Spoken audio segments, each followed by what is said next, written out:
Hello guys! For today's video, balik ko ninyo no kay ni Simbata ni ining bendita sa Lukay karong adlaw Domingo, Marso 29, tuig 2026 mao ni siya ang sugod karon sa Semana Santa o Holy Week. So mauto ka ganinang buntag sayo kay ko ni mata unya gikuha na day nako ang giandam nako nga Lukay nga pinalit ra pud nako ni kagahapon sa ampayon tag 20. Mga alas 6:50 gaay nang sayo sa buntag nigikan ako sa balay nagbaktas ra ko kay duol ra man pud among simbahan. Kay alas 7 magsugod na ang misa sa akong pagbaktas na ana po yung mga silingan ako nagdanag Lukay unya nasugatan po na ako nimo silingan nga si Irish nagdanag pug Lukay grabe ka gwapa ka ni Irish. Oy, shout out Irish. Kani nga time nagdali-dali na gid mi ani kay basig magsugod na. Sa dihang nagkaduol nami sa simbahan, among nalantawan nga daghan kay na maligya og mga Lukay diri gawas sa simbahan unya wa pa day magsugod. Mauto nagtanaw-tanaw sa mi diri sa mga namaligya ang mga kabatan-unan og Lukay nay tag 20, nay tag 30. Unya na ay klase-klase nga design mga nindot. Pero ang pinaka-common gyud nato nga makita basta ingon ani nga selebrasyon ang cross ka Lukay.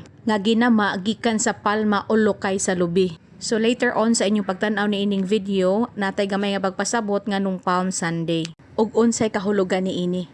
Pagkahuman akong lantaw dito sa nagbaligya og mga Lukay ni sulod na dayon ko simbahan. Kay aron mangita nako kaingkuran. Sa dihang nakasulod nako akong nasugatan ni si Auntie Diding Tourist nga nagdasay ang daghan kay nga Lukay nga iyang pabinditahan kay iya din ipanghatag kay iya kining tulumanon nga manghatag human sa bendita sa iyang pamilya sa mga igsuon ug kinsa pa nga iyang tagaan. Naapod si Mama Rebek diri nagdanapod sa iyang Lukay. Kay wala pa man ang pari, nakahigayon jud ko og sidebit pang video sa akong mga silingan nga mga parokyano nga naghulat nga magsugod ang misa.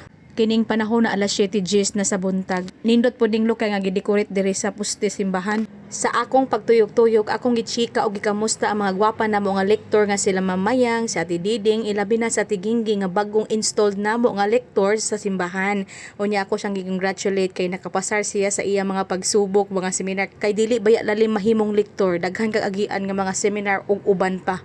Basic formation, Bible orientation, proclamation training, spiritual formation, practicum, og commissioning, og uban pa. Basta mao ni akong nasayran. Pagkahuman akong chika nila auntie, ako na pudayang gichika ni among silingan nga malipayon kaayo si Ate Lisa nagdase sa iyang Lukay. Samtang kamulong hulat ang mga parokyano adunay gihimong announcement si Auntie Marites ang sa selector nato simbahan sa Taligaman, may kalabutan na sa mga aktibidades sud sa Semana Santa dinhi sa atong simbahan. Aron mapahibalo na daan ang mga tao. Paghuman sa pahibalo nagsugod na dayon ang misa. Ang mass presider mao si Father Stephen Broncano. Ang gibasa nga ebanghelyo kagaina sa misa mao ang Passion of the Cross o ang pag-antos o kamatayon ni Hesukristo sa krus. So sa atong pagsimba karon, pagdawat ng Kristo nga atong manunubos na dulagwan sa mga palma, mga Lukay.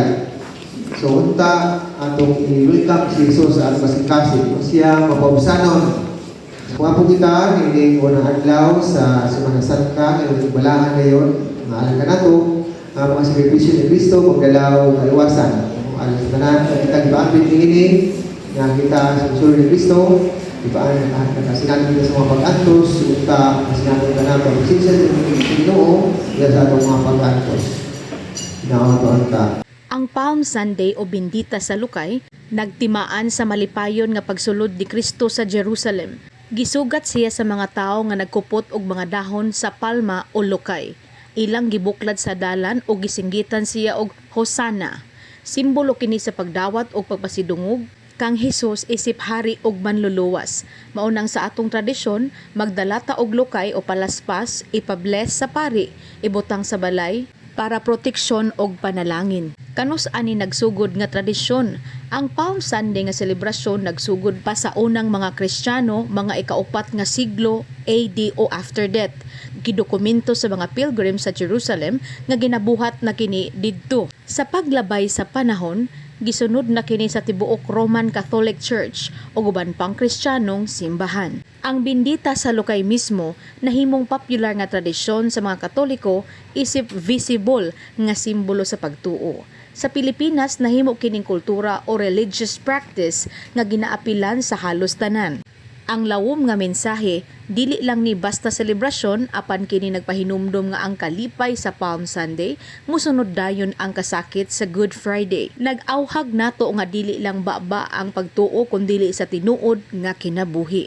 Ang tinuod nga pagtuo dili lang sa selebrasyon kundi makita sa atong binuhatan matag adlaw. Og maura to guys, nilaktod na ta padong na tas pagpanguli aning tungura kay human naman ang misa. Ang ato na lang niini guys mao ang pag-obserba og paglambigit sa mga nagkadaiyang kalihukan sulod niining Holy Week. Og hangtod sa sunod natong pagpanag-uban, thanks for watching.